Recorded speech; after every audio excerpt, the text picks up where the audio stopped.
Hello മുത്തുണ്ടിയിലെ എന്തെല്ലാവരും വിശേഷം. അങ്ങനെ നമ്മൾ യൂട്യൂബിൽ വീഡിയോസ് ഇങ്ങനെ കണ്ടിന്യൂസ് ആയിട്ട് ഇടണമെന്ന് ഇങ്ങനെ വിചാരിച്ചുകൊണ്ട് നിൽക്കുമ്പോഴാണ് പിന്നെ ഓരോ സംഭവങ്ങൾ ഉണ്ടാവുന്നത്. കാരണം വെച്ചാൽ ഫോൺ അവിടെ എവിടെയൊക്കെ കുട്ടികളെ കാണാതെ കൊണ്ടെടുത്ത് വെക്കണം. നമുക്കൊരു ട്രൈപോഡ് കാര്യങ്ങളുണ്ടായിരുന്നു കേട്ടോ, അതൊക്കെ പൊട്ടിപ്പൊളിഞ്ഞ് പാളീസായി. അപ്പോൾ പിന്നെ എവിടെയെങ്കിലുമൊക്കെ ഫോൺ അട്ടത്ത് കയറ്റി വെച്ച പോലെ അങ്ങനെ എടുത്ത് വെക്കണം. പിന്നെ ഉള്ള ഗ്യാപ്പിൽ ഫോൺ ചാടാത്ത രീതിയിൽ തന്നെ വെക്കണം. പിന്നെ നമ്മൾ ഫോണെന്ന് പറഞ്ഞാൽ വലിയ ക്ലാരിറ്റിയോ ഒന്നും ഇല്ലാത്തതുകൊണ്ട് തന്നെയാണ് ഉള്ള പോലെ ചെയ്യില്ല കേട്ടോ കാണാം. പിന്നെയെന്ന് വെച്ചാൽ മണത്തിന് നോക്കി നോക്കി ഞാൻ അങ്ങോട്ട് കുഴങ്ങി മക്കളെ. അത് വേണമല്ലോ പറയാൻ. ഇവരൊക്കെ നോട്ടം കാര്യങ്ങളൊക്കെ കഴിഞ്ഞ് കഴിയുമ്പോഴേക്കും നമ്മൾ വീഡിയോ എപ്പോൾ എടുത്ത് വെച്ചിട്ടുണ്ട്. വീഡിയോ രാവിലെ ഇടണം, 11 മണിക്ക് ഇടണം എന്നൊക്കെ വിചാരിച്ചതായിരുന്നു ഞാൻ. ഇപ്പോൾ സമയം വൈകുന്നേരം രാത്രി ഈ വോയിസ് ഓവർ കൊടുക്കുമ്പോൾ കേട്ടോ. എപ്പോഴാണ് അത് വരിക എന്നറിയില്ല. ഇത് 23-ാം തീയതി എടുത്ത വീഡിയോ ആണ് കേട്ടോ. അപ്പം ഇനിയിപ്പോൾ ഞാൻ എപ്പോഴാണ് ചെയ്യുക, ഇന്ന് തന്നെ ഇടെങ്കിൽ ഇന്ന് തന്നെ കിട്ടില്ലെങ്കിൽ പിന്നെ വേറൊരു ദിവസമാവും. അപ്പോൾ ഏത് ദിവസം നിങ്ങൾ കാണുന്ന വെച്ചാൽ കമൻറ്റ് ഇട്ടുകൊണ്ട് കേട്ടോ. ഈ ദിവസമാണെങ്കിൽ ഈ ദിവസം കാണും, ഇല്ലെങ്കിൽ പിന്നെ ഒരു ദിവസം. അങ്ങനെ രാവിലെ മുറ്റടിച്ചു വരലൊക്കെ കഴിഞ്ഞ് പിന്നെ കുറച്ച് അങ്ങനെ അടിച്ചു വരാണ്ട്. എന്നാലും ഈ ചൂലും ഈ അടിച്ചു വരലും ഈ തേങ്ങയും മാങ്ങയൊക്കെ ആരെ കണ്ടുപിടിച്ചു ഓരോടെ മണ്ടയ്ക്ക് തന്നെ. എൻ്റെ അമ്മ എന്തായാലേ മനുഷ്യനെ ഓരോരോ കാര്യത്തിനനുസരിച്ച് കാലത്തിനനുസരിച്ച് കോലമാന പോലെ ഇങ്ങനെ മാറിക്കൊണ്ടിരിക്കുക. ഇതൊക്കെ ഇങ്ങനെയൊക്കെ അടിച്ചേരി വൃത്തിയാക്കുക ഇതൊക്കെ ഒരു പണി തന്നെയാണ്. എനിക്കാണെങ്കിൽ ഇങ്ങനെ അടിച്ചു വരുന്നത് ഇഷ്ടമൊന്നുമില്ല കേട്ടോ. നിങ്ങൾക്ക് ഇഷ്ടമാണ് എന്നാലിപ്പോൾ വൃത്തികേട് കൊണ്ട് അടിച്ചു തരിക, അല്ലെങ്കിൽ പണി എടുക്കാൻ തന്നെ ഇഷ്ടമല്ല. ഞാൻ പറഞ്ഞില്ലേ വെറുതെ തിന്ന് കിടന്നുറങ്ങുക, തടിയും ചെയ്യലുണ്ടില്ല. എന്നാലും പിന്നെ ഇടയ്ക്കൊക്കെ ഒരു വ്യായാമം വേണ്ടി വിചാരിച്ച് അടിച്ചു തരും വൃത്തിയാക്കുക കേട്ടോ. ഏതായാലും വിറ്റടിച്ച് തന്നെ ഇഷ്ടമില്ലാത്തവർ ഇഷ്ടമുള്ളവരൊന്ന് കമൻറ്റ് ചെയ്യുന്നുണ്ട് കേട്ടോ. എനിക്ക് പ്രത്യേകിച്ചൊരു ഇഷ്ടവും കാര്യങ്ങളൊന്നും ഇല്ല കേട്ടോ ഈ മുറ്റടിച്ച് തരുന്നതെന്ന് പറഞ്ഞാൽ. അതിൻ്റെ ഇടയിൽ ശ്രീകുടൻ രാവിലെ തന്നെ ഇന്നൊരു 5:30 കഴിഞ്ഞപ്പോഴേക്കും പോയിട്ടുണ്ട് കേട്ടോ. 6 മണി എത്തുന്നതിന് മുന്നേ പോയിട്ടുണ്ട്. ട്രിപ്പ് ഉണ്ടായിരുന്നു, കഴിഞ്ഞിപ്പോൾ അത് വരികയാണ് സ്കൂൾ കൊണ്ടുപോകാനായിട്ട്. പറഞ്ഞ് സ്കൂളിൽ കൊണ്ടുപോകുന്നത് ശ്രീകുടൻ തന്നെ കേട്ടോ. അപ്പോൾ വന്ന സമയത്ത് നല്ല അടിപൊളി പാൽപ്പേടയും തേൻ മിഠായിയൊക്കെ കൊടുത്തിട്ടുണ്ട്. നമുക്കൊന്നുമില്ല, കുട്ടികൾക്ക് മാത്രം. തേൻമിഠായി പിന്നെ നമുക്ക് എല്ലാവർക്കും കൂടി എടുക്കാറുള്ളത് തന്നെ മിഠായി കേട്ടോ. എന്നാലും കുട്ടികളെ നിന്ന് ഞാൻ ഈഞ്ചിട്ടോ, നമ്മൾ തടി നമ്മൾ കാക്കണ്ടേ, അതുകൊണ്ട്. അങ്ങനെ നമ്മുടെ റൂമിലേക്ക് കയറ്റുന്നത് വെച്ചാൽ ഇവിടെ ഞാൻ മുടിയൊക്കെ കെട്ടി വൃത്തിയാക്കാൻ കേട്ടോ. അപ്പം ഞാൻ ഈ വോയിസ് ഓവർ തന്നെ കൊടുക്കുമ്പോൾ തന്നെ അവിടെ യുദ്ധം കലാപരിപാടി നടക്കുന്നുണ്ട്. പിന്നെ അതൊന്നും മൈൻഡ് ചെയ്യാതെ കണ്ണും പിന്നാണ്ട് വോയിസ് കൊടുക്കാൻ വിചാരിച്ച് കേട്ടോ. ഈ കാണുന്ന പാർവിന് ഒരുക്കണമെങ്കിൽ ഒരു പണി തന്നെയാണ് കേട്ടോ. നമ്മൾ നല്ല വല്ല ഹോർലിക്സും ബൂസ്റ്റും കലക്കി കുടിച്ച് ആദ്യം എനർജി ഉണ്ടാക്കേണ്ടി വരും. ഇവരൊക്കെ നോക്കണമെങ്കിൽ പറഞ്ഞില്ലേ അതേപോലെയാണ് അവസ്ഥ. ഇവരൊക്കെ പിടിച്ച് കെട്ടി ഇതാക്കുന്നത്. പിന്നെ റൂമിൻ്റെ കോലങ്ങൾ കണ്ടില്ലേ, ഇവരോട് പോയാലുള്ളൂ ഇവിടെ നിന്ന് തട്ടിക്കൂട്ടി അടക്കി വയ്ക്കാൻ പറ്റുള്ളൂ കേട്ടോ. ഓരോ തുണികളും വലിച്ചിട്ടും വാരിയിട്ടും അങ്ങനെ തന്നെയാണ് വെച്ച് കേട്ടോ. സംഭവം ഇവിടെ മഴക്കാലമല്ലേ, തുണി തോരയിടാൻ വേണ്ടി കെട്ടി വെച്ചതാണ് കേട്ടോ. അതിൻ്റെ ഇടയിൽ മൂപ്പര് എൻ്റെ ശ്രീകോട്ടം വന്ന് നോക്കിയിട്ടുണ്ട്. എൻ്റെ ഫോണൊക്കെ കണ്ടപ്പം എല്ലാം ഉങ്ങിയും മണ്ടാണ് കേട്ടോ. മാറി നോളി അത് പിന്നെ ഞാൻ ഒന്നാമത് പറഞ്ഞാൽ എന്തെങ്കിലും പറയുകയാണെങ്കിൽ വോയിസ് ഞാൻ കട്ടാക്കില്ലേ. അപ്പോൾ അങ്ങനെ പിന്നെ ആൾ കണ്ടിട്ടില്ല എന്ന് വിചാരിക്കുന്നു. കണ്ടിട്ടില്ല ഒന്നും കേട്ടോ, കണ്ടിട്ടില്ല, അല്ലെങ്കിൽ അപ്പോൾ ആ വരില്ല. അപ്പോൾ ഞാൻ വിചാരിച്ചു ആദ്യം കണ്ടിട്ട് മാറിയതാണോന്ന്. അപ്പോൾ അങ്ങനെ ഏതായാലും ഇങ്ങനെയൊക്കെ തന്നെയാണ് അവസ്ഥ മക്കളെ. ഇവരൊക്കെ നോക്കി വരുമ്പോഴേക്കും എനിക്ക് തലപ്രാന്ത് അങ്ങോട്ട് കടിക്കും കേട്ടോ. ഈ അടുത്ത ഫോണ് തട്ടി, പിന്നെ അതിനുള്ളൊരു വെക്കാനൊക്കെ കൂടി കഴിഞ്ഞിട്ടാണ്. ഒരു വീഡിയോ എടുക്കാനും കാര്യങ്ങൾക്കൊന്നും പറ്റില്ല. ഇപ്പോൾ യൂട്യൂബ് പോയിട്ട് ഒരു പരിപാടിയും പറ്റില്ല. പിന്നെ ഞാൻ ഒരു ഇൻസ്റ്റാഗ്രാമിൽ ചെറിയ ചെറിയ റീൽസൊക്കെ ഇട്ടാണ്ട് ഇപ്പോൾ ഏതായാലും നമ്മൾ യൂട്യൂബിൻ്റെ പോലെ തന്നെ കുറച്ച് ഫോളോവേഴ്സ് നമുക്ക് ഉണ്ട് കേട്ടോ. അത്യാവശ്യം കുഴപ്പമില്ലാണ്ട് ഒക്കെ റീച്ച് കാര്യങ്ങളൊക്കെ കിട്ടിയിട്ടുണ്ടായിരുന്നു. പിന്നെ 2 മില്യൺ 1 മില്യൺ അങ്ങനെയൊക്കെ ആയിട്ടുള്ള വീഡിയോസൊക്കെ കുറേ കയറിപ്പോയിട്ടുണ്ട് കേട്ടോ. ഏതായാലും എവിടെയെങ്കിലുമൊക്കെ വെച്ച് രക്ഷപ്പെടും എന്നുള്ള പ്രതീക്ഷയിലല്ലേ ഈ തൊന്തരവൊക്കെ.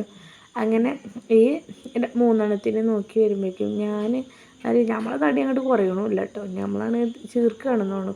ഇനിയിപ്പോൾ ഈ തടി കണ്ടിട്ട് ഒന്നും തോന്നണ്ട, അത് വല്ല ഹോർമോണിൻ്റെ വ്യത്യാസമാണെന്നുള്ളത്. പച്ചവെള്ളം കുടിച്ചാലും തടിക്കും ഞാൻ. പിന്നെ നമുക്ക് പിന്നെ അസൂയയും കുറ്റമൊന്നും ഇല്ലാത്തതുകൊണ്ടേ തടി അങ്ങോട്ട് കൂടി വരിക എന്നല്ലാണ്ട് തിന്നണൊക്കെ മേത്ത് കണ്ടിട്ടുണ്ടെന്നില്ല. അങ്ങനെ എൻ്റെ ചാരു ഒരു ഉടുപ്പും കയറ്റി ഇട്ടിരിക്കണം. അതാണ് ഞാൻ ലൂസ് പെണ്ണേ എന്ന പോലെ ലൂസാണ്. ഇപ്പോൾ അറിവിൻ്റെയാണ് കേട്ടോ, അതുകൊണ്ടാണ്.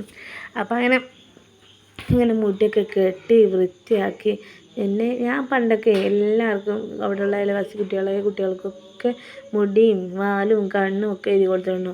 എൻ്റെ മക്കളായപ്പോഴേക്കും മുടി കെട്ടാനും വെച്ചാൽ കണ്ണ് എഴുതാനും വെച്ചാൽ മൂക്കുത്താനും മഞ്ചാന പോലെ കേട്ടോ. കടിക്ക് ഇതൊക്കെ ഒന്ന് കെട്ടി കിട്ടുമ്പോഴേക്കും നല്ല ചീത്തൊക്കെ കിട്ടിയിട്ടാണ് ചിലപ്പോഴൊക്കെ കിട്ടലുണ്ടോ. ചിലപ്പോൾ ഞാൻ പറയും ഒന്നിനും വിചാരിച്ച മുടി മാത്രം ചീകങ്ങൾ കൊടുക്കും കേട്ടോ. പിന്നെ എല്ലാവരും പറയും ഏട്ടത്തിയമ്മ ആദ്യമൊക്കെ എല്ലാം വൃത്തിയാക്കിയിരുന്നു. ഇപ്പം എൻ്റെ ഇളയച്ചിമാരെ കാണാം, ഇവർ തറവാട്ടിക്ക് പോകുമ്പോൾ അവിടെ എൻ്റെ ഇളയച്ചി ഉണ്ട് കേട്ടോ, ഓള് നല്ല അടിപൊളിയായിട്ട് മുടിയും ഇതൊക്കെ വൃത്തിയാക്കി കൊടുക്കും കേട്ടോ. അപ്പോൾ ഓരാണെങ്കിലും നല്ല രീതിയിൽ നിന്നും കൊടുക്കും. അപ്പോൾ ഞാൻ പറയും ചെയ്യാം, വേറുള്ളവരൊക്കെ വേണം ഇവർക്ക് മുടി വെട്ടാൻ, ഈ അമ്മമാരൊന്നും കുട്ടികൾക്ക് പറ്റുന്നല്ല ഒരു കാര്യത്തിനും. ഞാനും പാറൊക്കെ എപ്പോഴും യുദ്ധമാണ് ഇങ്ങനെയൊക്കെ ഓരോ കാര്യങ്ങൾക്ക്. എന്നിട്ട് എന്നോട് അറിയാം അമ്മ ഇപ്പോൾ അമ്മ ഹാപ്പിയാണ് അറിയിട്ടുള്ളൂ. കേണ്ട് കേൾക്കുമ്പോൾ പ്രാന്ത് വേറൊന്നുമില്ല, അത് അടങ്ങി നിൽക്കൂലേ. ഒരു മുടി വെട്ടാൻ വേണ്ടിയിട്ടുള്ളൊരു തൊന്തരമാണ് ഈ കാണുന്നത്. നിങ്ങളൊക്കെ പേരിൽ ഇങ്ങനത്തെ ഐറ്റംസൊക്കെ ഉണ്ടെങ്കിൽ ഒന്ന് കമൻറ്റ് ചെയ്യുകൊണ്ട് കേട്ടോ. ഏതായാലും പഠിച്ചത് സഹായിച്ച് ഒരുപാട് വൈകിട്ടാണ് കിട്ടിയാലെങ്കിലും 3 ഭാഗ്യനിധികൾ വേമേം വന്നു കണ്ടില്ലേ. ഇതിപ്പോൾ നമ്മൾ എന്താ ഇരട്ട കുട്ടികളൊക്കെ നോക്കുന്ന അവസ്ഥ എന്താണെന്ന് നോക്കില്ല. അതേപോലെ കല്യാണം കഴിഞ്ഞപ്പോൾ ഒരു കൊല്ലക്കായപ്പോഴേക്കും എന്താ കുട്ടികളില്ലേ, കുട്ടികളെ വേണ്ടാഞ്ഞിട്ടാ, കുട്ടികളില്ലേ നോക്കാഞ്ഞിട്ടാന്നൊക്കെ വെച്ച് കുറേ അമുക്കൾ ഇപ്പോൾ എവിടെയെങ്കിലും പരിപാടികൾ 3 എണ്ണത്തിനൊക്കെ എങ്ങനെ നോക്കണേ, കണ്ടോളി അമുക്കളെ കുരിപ്പാളെന്ന്, കണ്ടോളി അമുക്കളെ ഇങ്ങനെ നമ്മൾ കുട്ടികളെ നോക്കണേ. എങ്ങനെയൊക്കെ അത് കേൾക്കുമ്പോൾ ഭ്രാന്ത് വേറൊന്നും ഇല്ല കേട്ടോ. പിന്നെ ഈ ചാരും പറയുന്നുണ്ട് ഇപ്പോഴും യുദ്ധമാണ് കേട്ടോ. ഇവരെ യുദ്ധം കഴിഞ്ഞ് എനിക്ക് ശ്വാസം കിട്ടാതെ ആയി തുടങ്ങി. അങ്ങനെ പറഞ്ഞാൽ ഇവരൊക്കെ നോക്കി വളർത്തി ഇതാക്കിയൊക്കെ എന്താണ് ഇപ്പോൾ അപ്പോൾ അങ്ങനെ ഞാൻ വോയിസ് ഓവർ കൊടുക്കുമ്പോൾ എൻ്റെ ചെറിയത് വെള്ളം കൊണ്ട് വരികയാണ് കേട്ടോ.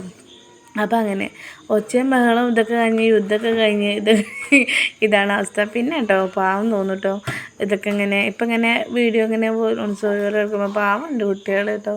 ഓരോ വിക്രിസൊക്കെ അല്ലേ, ഞാനും ഇങ്ങനെ തന്നെയായിരുന്നു. ഇപ്പം ഇങ്ങനെ വിചാരിക്കും എൻ്റെ അമ്മേൻ്റെയൊക്കെ ഒരു ക്ഷമ എത്രമാത്രമാണ്. എൻ്റെ ക്ഷമയ്ക്ക് ഭൂമിയോളം എന്നാണ് പോലെ കേട്ടോ. ഞാൻ അങ്ങനെ ഇങ്ങനെയൊന്നും തല്ലോ ഇതാക്കൊന്നുമില്ല കേട്ടോ. എനിക്ക് അങ്ങോട്ട് ദേഷ്യം വന്നോ എന്നാൽ പിന്നെ പറയും വേണ്ടിയില്ല, അതേപോലെയാണ്. ഇതിലും തല്ലേലും താക്കലൊന്നുമില്ല, അവിടെ ക്ഷമിക്കുക, നമുക്ക് തന്നെ ഭ്രാന്ത് വരികയും ചെയ്യും. പിന്നെ ഞാൻ വിചാരിക്കും കുട്ടികളല്ലേ ഇവരിപ്പോൾ എന്തിപ്പോൾ തല്ലിയിട്ടും ഇതാക്കിയിട്ടും ഒന്നും കാട്ടിയിട്ട് കാര്യമില്ല, ഓരോതായ സമയത്ത് ഓരോ ശരിയാവും. അപ്പോൾ അങ്ങനെ ലാസ്റ്റ് ഞങ്ങളൊരു സെൽഫി എടുക്കുക, വീഡിയോ എടുക്കുക, ഇടാനും പാവട്ടോ എന്നൊക്കെ എൻ്റെ മുത്തുമണികളും. അങ്ങനെ എല്ലാവരും ചായയോട് കഴിഞ്ഞിട്ട് ഏറ്റവും ലാസ്റ്റ് ഞാനാട്ടോ കുടിക്കുന്ന മക്കളെ കുഴങ്ങി ഉപ്പാടായിട്ടുണ്ട്. അങ്ങനെ നല്ല നൂലപ്പും കടലക്കറിയൊക്കെ ഉണ്ട്. ആസ്വദിച്ച് കഴിക്കാനൊന്നും നമുക്ക് ചിലപ്പോഴൊന്നും പറ്റില്ലൊന്നുമില്ല കേട്ടോ. അങ്ങനെ ദേവൂട്ടൻ അതാ വണ്ടിയിൽ കയറി നിൽക്കുകയാണ്. പാറുവിനെ സ്കൂളിലേക്ക് കൊണ്ടുപോകുന്നതിന് മുന്നേ ആദ്യം കയറുക ആരാ? ദേവൂട്ടനല്ലേ ആദ്യം കയറുക ദേവൂട്ടനാണ് കേട്ടോ. ദേവൂട്ടൻ വണ്ടിയിൽ അങ്ങോട്ട് കയറിയിട്ട് ഇരിക്കും കേട്ടോ. അങ്ങനെ ഓനിരുന്നിട്ടാണ് പിന്നെ ബാക്കിയുള്ളവർ ഇരിക്കാൻ പാടുള്ളൂ വണ്ടിയിൽ കേട്ടോ. അങ്ങനെ ചാരും ദേവൂട്ടനും ഒക്കെ കയറിയിരുന്നു. അപ്പോൾ എൻ്റെ മകള് വലിയ ആളിതാ വണ്ടിയും കൊണ്ട് ഓളെ സ്വന്തം വണ്ടിയാണത്, സൈക്കിള്, അതുകൊണ്ട് മുന്നിൽ പോവുകയാണ്. അതുകൊണ്ട് മുന്നിൽ പോയാൽ ഓക്കൊരു സമാധാനമുള്ളൂ കേട്ടോ. അവിടെ വെച്ചിട്ട് കയറുക, പിന്നെ ഞാൻ ആ സൈക്കിളും കൊണ്ട് ഉരുട്ടിയിട്ട് ദേവൂട്ടനും ഞാനും പോരാം. അങ്ങനെ നമ്മുടെ വ്ളോഗ് ഇത്ര മാത്രം. നമ്മളെ വീഡിയോസൊക്കെ നിങ്ങൾക്ക് ഇഷ്ടമാണോ? കാണുന്നത് 10-5 ആൾക്കാരാണെങ്കിലും ഒരുപാട് സന്തോഷമുണ്ട് കേട്ടോ. ഞാനല്ലല്ലോ എൻ്റെ വീഡിയോ കാണുന്നത്, നിങ്ങളെ സപ്പോർട്ടിനുണ്ടല്ലോ. ഇനിയും കൂടുതൽ ആളുകളിലേക്ക് നമ്മൾ വീഡിയോ എത്തിക്കാൻ വേണ്ടിയിട്ട് ഒന്നങ്ങോട്ട് ഷെയർ ചെയ്ത് സപ്പോർട്ടാക്കാം കേട്ടോ. അങ്ങനെ പാറു അതാ സൈക്കിളും ചവിട്ടി അങ്ങോട്ട് മുന്നിലേക്ക് പോകണം. പിന്നെ ശ്രീകോട്ടനെ ഓട്ടോറിക്ഷയും കൊണ്ട് വന്ന് ഞയിൽ കയറി അങ്ങോട്ട് പോകണം. ഇതാണ് ലാസ്റ്റ് എൻഡിങ് വീഡിയോ എൻ്റെ. അപ്പോൾ നമ്മുടെ വിശേഷങ്ങൾ കാര്യങ്ങളൊക്കെ ഇഷ്ടപ്പെട്ടാൽ ആ ലൈക്ക് എന്നുള്ള കൈ ഉണ്ടല്ലോ അവിടെ അങ്ങോട്ട് തൊടുക. ഇഷ്ടപ്പെട്ടിട്ടില്ലെങ്കിൽ ആ ഡിസ്ലൈക്ക് എന്നുള്ളത് ഇങ്ങനെ തൊടുക. കാരണം എത്രത്തോളം ആളുകൾക്ക് നമ്മൾ വീഡിയോസ് ഇഷ്ടപ്പെട്ടു എന്ന് അറിയാൻ വേണ്ടിയിട്ടാട്ടോ. അപ്പോൾ നല്ലൊരു വീഡിയോസായിട്ട് മറ്റൊരു ദിവസം കാണുന്നവരേക്കും എല്ലാ മുത്തുമണികളും ഒരുപാട് നന്ദി പറഞ്ഞുകൊണ്ട് സ്നേഹത്തോടെ ഞാനും ദേവൂട്ടനും എങ്ങോട്ട് പോകണേ നമ്മൾ വീട്ടിലേക്കില്ലേ.